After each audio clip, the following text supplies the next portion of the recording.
Shalom, puji Tuhan. Ketemu lagi kembali di sini dengan Ronald. Bersyukur hari ini kita boleh ada semua karena anugerah kemurahan Tuhan, penyertaan Tuhan yang menghantarkan kita melewati hari-hari, bahkan boleh berada sampai saat ini.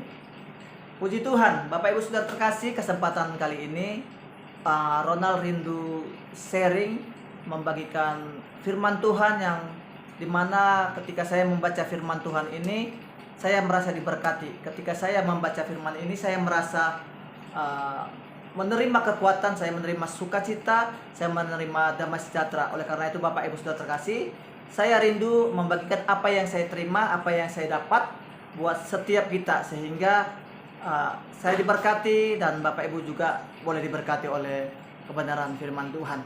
Baik Bapak Ibu Saudara terkasih, adapun firman Tuhan yang rindu saya bagikan pada kesempatan kali ini adalah di Lukas yang kelima, Bapak Ibu Saudara terkasih. Lukas yang kelima, di sana Ronald akan sharing, ada dua perikop yang akan kita coba baca dan coba kita pelajari. Ronald tetap berharap, tetap berdoa ketika Ronald sharing atau menyampaikan atau membaca firman Tuhan ini. Saya berdoa bahwa Bapak Ibu Saudara terkasih yang mendengar video saya ini atau melihat video saya ini, saya berdoa supaya Bapak Ibu sendiri boleh juga dijamah Tuhan, diberi Tuhan pengertian, diberi Tuhan hikmat, sehingga apa yang Ronald terima, Bapak Ibu Saudara terkasih juga boleh terima hal yang sama, berkat yang sama, bahkan berkat yang lebih lagi boleh diterima Bapak Ibu Saudara terkasih. Baik Bapak Ibu Saudara terkasih, Ronald akan bacakan di Lukas yang kelima ayat yang ke-12.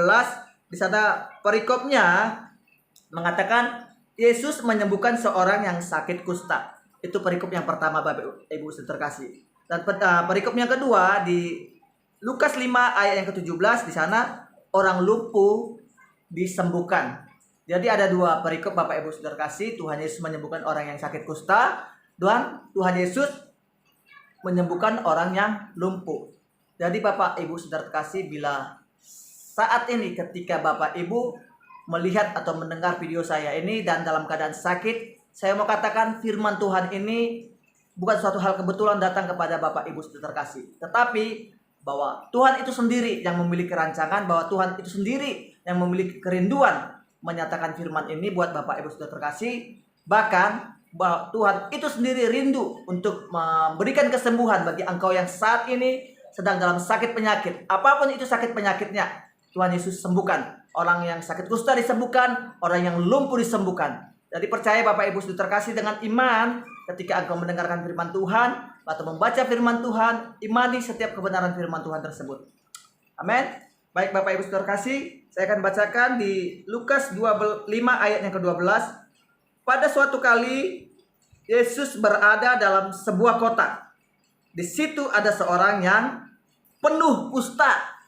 Ada orang yang penuh kusta. Ketika ia melihat Yesus, tersungkurlah ia dan memohon, "Tuan, jika Tuan mau, Tuan dapat mentahirkan aku." Kemudian Yesus menjawab. Lalu Yesus mengulurkan tangannya, menjamah orang itu dan berkata, "Aku mau, jadilah engkau tahir." Seketika itu juga lenyaplah penyakit kustanya. Jadi itu perikop yang pertama Bapak Ibu Saudara terkasih. Seorang yang sakit kusta, Tuhan sembuhkan. Sekarang kita akan melompat di Lukas 5 ayat yang ke-17. Orang lumpuh disembuhkan. Pada suatu hari ketika Yesus mengajar, Bapak Ibu Saudara terkasih, di ayat yang ke-17 Tuhan Yesus sedang mengajar.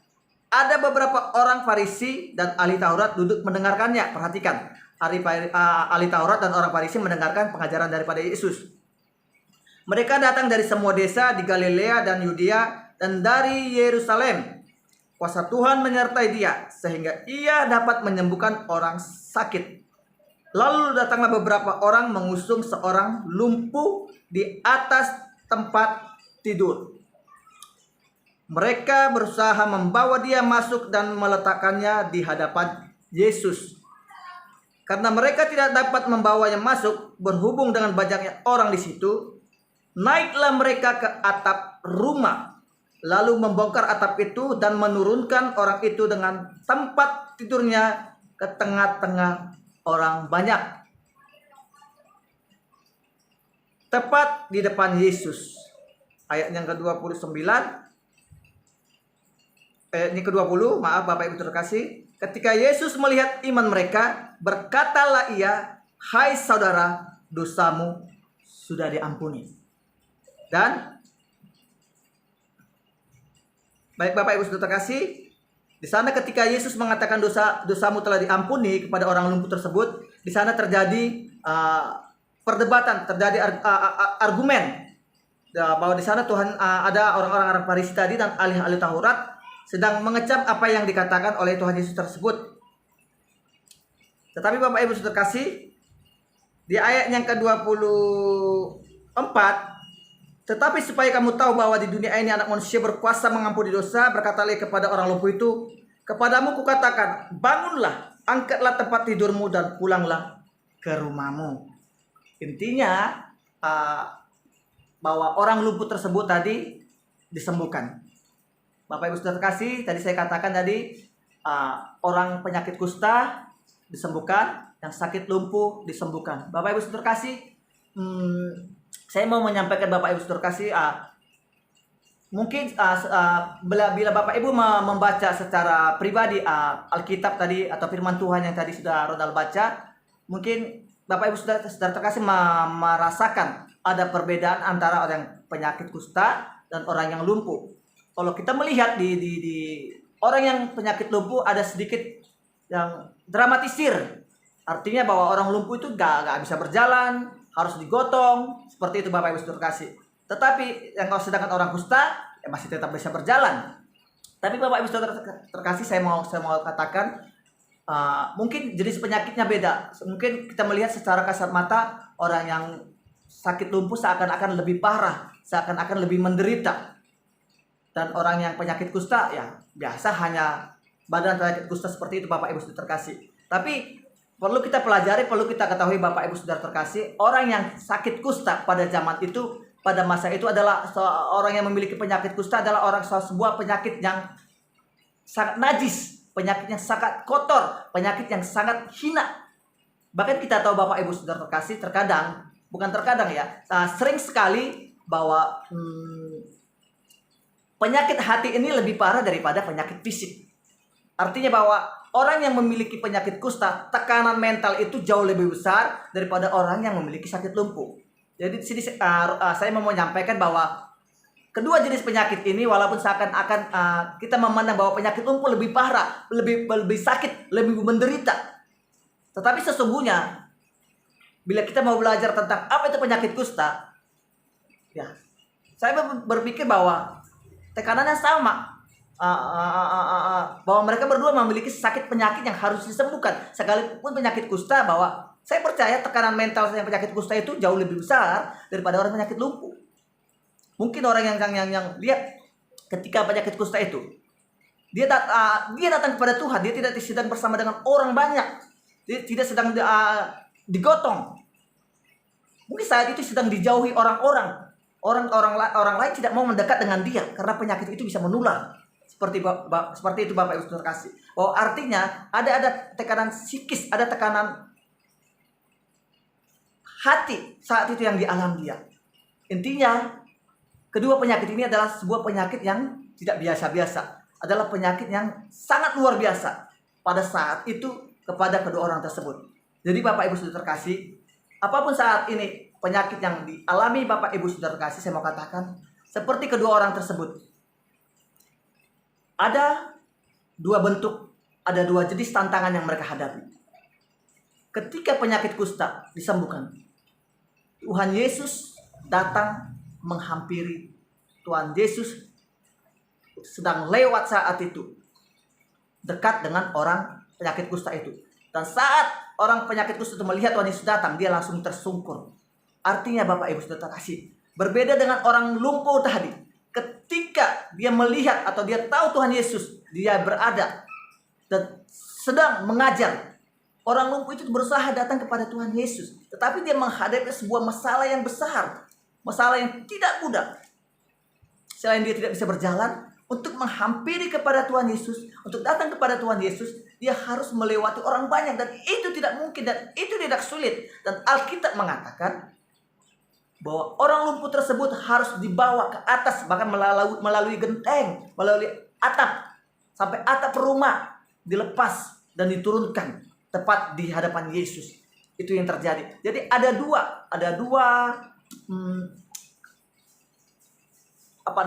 perjuangan, ada perjuangan iman, ada dua tantangan iman saat itu yang terjadi. Ketika orang yang sakit kusta disembuhkan, kita melihat sangat mudah. Tuhan Yesus lewat, penyakit kusta tersungkur dan sembuh. Tuhan katakan, aku mau menyembuhkan engkau, tahir. Dan saat itu orang berpenyakit kusta tahir. Sedangkan yang sakit lumpuh, sudah saya ceritakan tadi, harus menghadapi hal-hal yang lebih sulit kembali. Jadi Bapak Ibu Saudara kasih, mungkin Bapak Ibu Saudara kasih, saya nggak tahu seberat apa, seperti apa besarnya tantangan yang Bapak Ibu Saudara terkasih hadapi di dalam menjalani hari-hari, menjalani hidup dalam sakit penyakit tersebut, Bapak Ibu Saudara terkasih. Tetapi yang saya mau katakan, ketika orang yang sakit kusta, ketika orang yang sakit lumpuh memiliki iman datang kepada Tuhan, dan ketika orang yang lumpuh menghadapi kenyataan bahwa datang kepada Tuhan itu semata-mata ia butuh iman, tetapi selain iman, orang lumpuh tadi dibutuhkan perjuangan yang besar. Mungkin Bapak Ibu Saudara terkasih, ada orang-orang, rekan-rekan, ada yang lain dengan mudah sekali berdoa langsung sembuh, sekali ditupang tangani oleh hamba Tuhan langsung sembuh, sekali mendengarkan firman Tuhan langsung sembuh, seperti orang kusta tadi. Tetapi ada yang lain, ketika dia sungguh-sungguh beriman kepada Tuhan, ingin minta kesembuhan, tetapi dia masih terus menghadapi masalah, masih terus menghadapi pergumulan, seperti orang lumpuh tadi. Bahkan untuk datang kepada Yesus dibutuhkan iman oleh orang lain, dibutuhkan bantuan orang lain. Tetapi apa yang terjadi? Ketika mereka terus setia, ketika mereka terus percaya dan mau, sekali lagi saya ulangi, dan mau melewati, menghadapi permasalahan, pergumulan yang ada di hadapan mereka. Mereka tahu ketika Tuhan Yesus mengajar di sana banyak orang, mereka tahu. Tetapi mereka memutuskan, mereka harus menghadapinya. Mereka harus menghadapinya. Mereka harus terus berusaha bagaimana supaya dapat bertemu secara langsung dengan Tuhan Yesus. Bertemu secara langsung dengan Tuhan Yesus. Dan mereka terus berjuang. Sekalipun berat, tidak mudah Bapak Ibu Saudara terkasih menggotong orang sakit ke atas, ke atap rumah, dan menurunkannya. Itu tidak mudah Bapak Ibu Saudara terkasih. Tetapi ketika mereka tetap percaya, tetap tekun, dan tetap mau mengikuti proses itu, dan terus berharap, percaya, memandang, asal aku bertemu Tuhan Yesus, asal saya ketemu Tuhan Yesus, saya sembuh, saya ditolong. Itu yang mereka yakini. Asal kami bisa bertemu dengan Tuhan Yesus, asal kami bisa membawa orang lumpuh ini kepada Tuhan Yesus, pasti sembuh. Apapun itu tantangannya, apapun yang mereka harus hadapi, sebesar apapun persoalan yang mereka harus hadapi. Dan faktanya, orang lumpuh tadi sembuh.